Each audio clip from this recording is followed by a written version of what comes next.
They called themselves the people of the North, sailors, traders, warriors, poets. But behind the tales of exploration and conquest, behind the thunder of oars and the clash of steel, hides a truth far less glorious.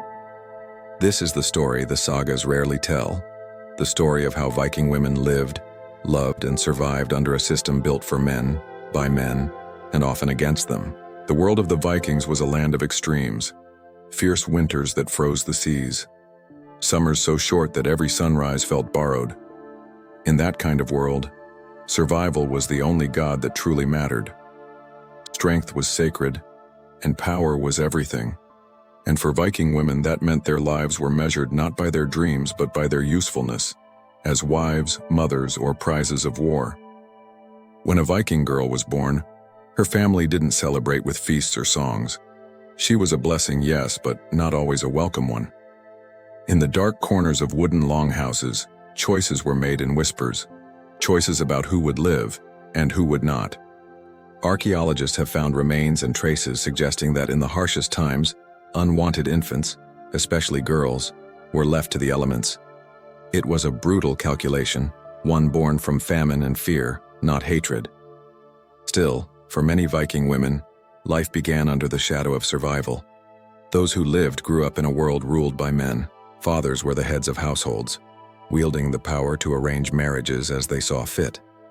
A daughter's hand was a tool of diplomacy, a bridge between clans. Her marriage might secure peace, land, or wealth, but rarely her own happiness. Brides could be as young as 12, promised to men twice their age. The ceremony was not about romance, it was about property. The groom's family paid a broodkaup, a bride price, and the woman herself became part of that exchange. But Viking society was not purely cruel or primitive. Within those same customs existed strange contradictions. Women could inherit dowries. They could manage farms when their husbands sailed for months or years.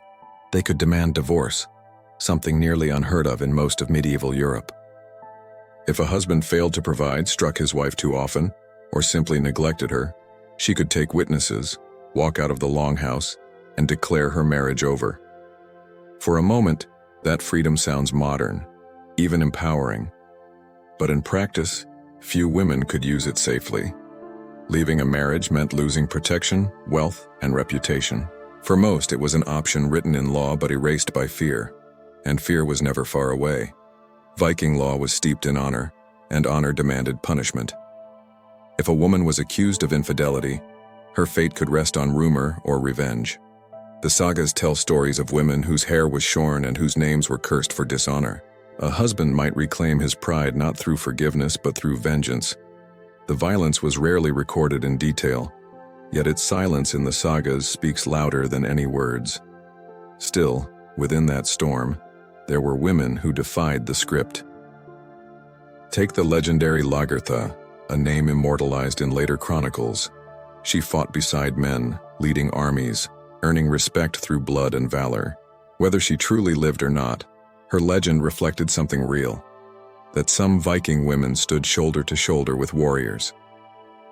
Graves uncovered in Birka, Sweden, once assumed to belong to a great male commander, revealed female remains buried with sword, arrows, and 2 horses. It shook historians. It forced us to ask, how many more such women were written out of history? Yet even these warrior figures lived within a culture that demanded obedience.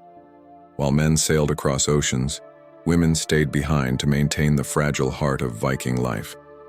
They tended fields, brewed ale, managed slaves, and raised children, all while enduring the endless anxiety that their husbands might never return. Every gust of northern wind could carry either a ship or the news of death. And then there were the thralls, the enslaved. Raiding was the beating heart of Viking expansion. Monasteries, villages, entire coasts were plundered not only for gold, but for people. Women from Ireland, Scotland, England, the Baltic.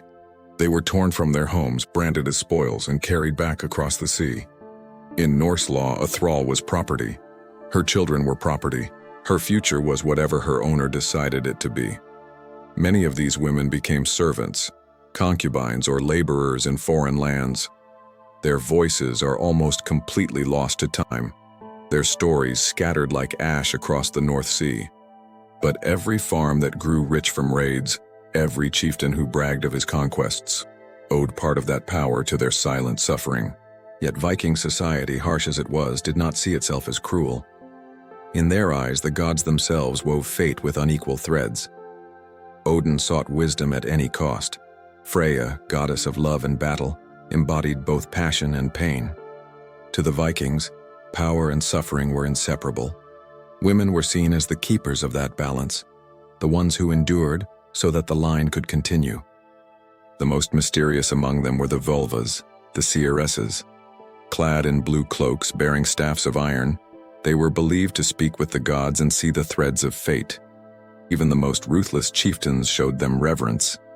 In the saga of Eric the Red, a vulva is invited to a settlement struck by famine.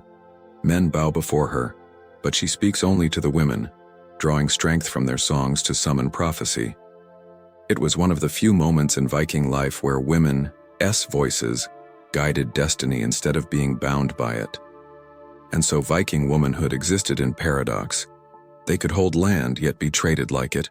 They could command respect as priestesses, yet fear disgrace for a single act of defiance. They could be wives, warriors, slaves, or prophets, but always within walls built by men. But time, like the tide, changes everything. As the Viking Age waned and Christianity crept north, the old gods faded into whispers, and with them, the power of women like the vulvas diminished.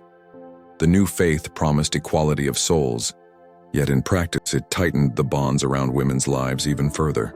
The Christian priests who came to baptize the North carried with them not just the cross but a new code, one that condemned divorce, shamed independence, and turned the fierce, complex women of the sagas into symbols of submission. What had been a culture of contradictions became one of control. The world that once feared the seeress began to silence her. Still, the memory of those Viking women did not vanish. Their presence lingers in sagas, in graves, and in the legends passed from fire to fire.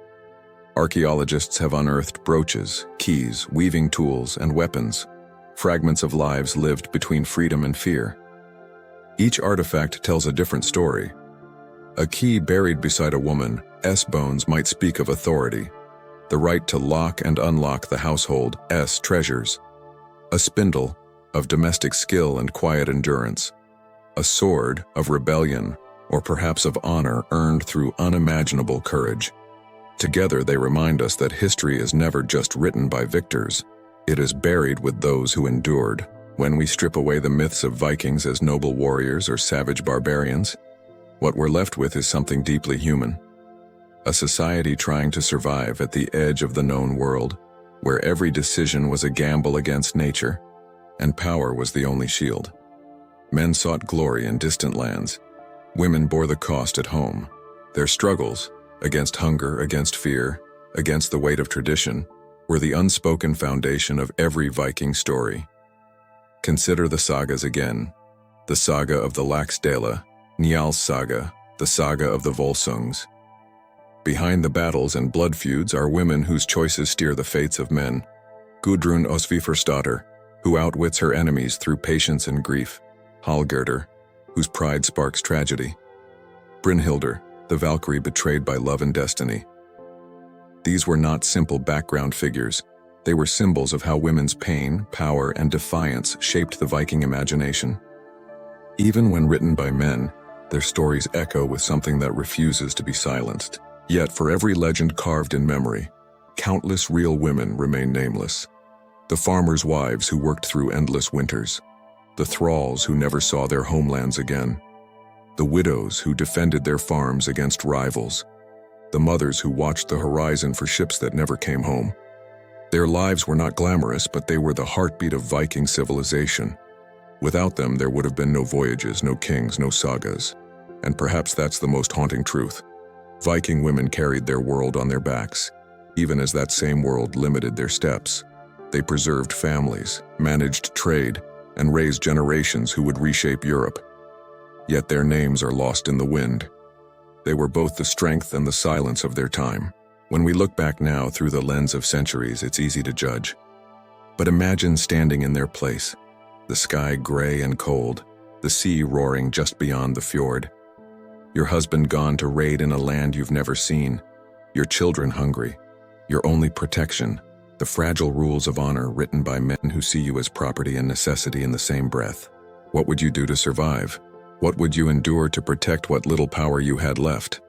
That is the question history does not answer, but it is the one that lingers. Because survival is not just a Viking story, it's a human one. And in the end, even in that brutal age, women found ways to endure. Some through cunning, some through courage, some through faith.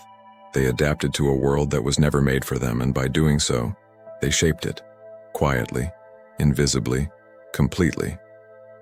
Today, when we walk through museums and see the remnants of their world, the brooches, the woven cloth, the carved runestones that still whisper from stone, we're not just looking at artifacts. We're looking at echoes of resilience, of lives that mattered even if their stories were almost erased. The Vikings built their legend on conquest, but their survival, their true legacy, was built on the endurance of those they left behind. The women who kept the fires burning, who held families together, who faced storms of both nature and men. Their strength didn't roar, it whispered, and that whisper still reaches us 1,000 years later. So the next time someone mentions the Vikings, the ships, the raids, the glory, remember this. Behind every warrior was a woman who paid the price of that glory. A mother, a daughter, a captive, a seeress. Their struggles weren't carved into monuments, but into memory. They are the unseen architects of a civilization that conquered half the world, and yet could not conquer its own contradictions. And that is the disturbing truth about how Vikings treated their women. Not just with cruelty or reverence, but with the full, messy spectrum of humanity: ambition, fear, power, and pain.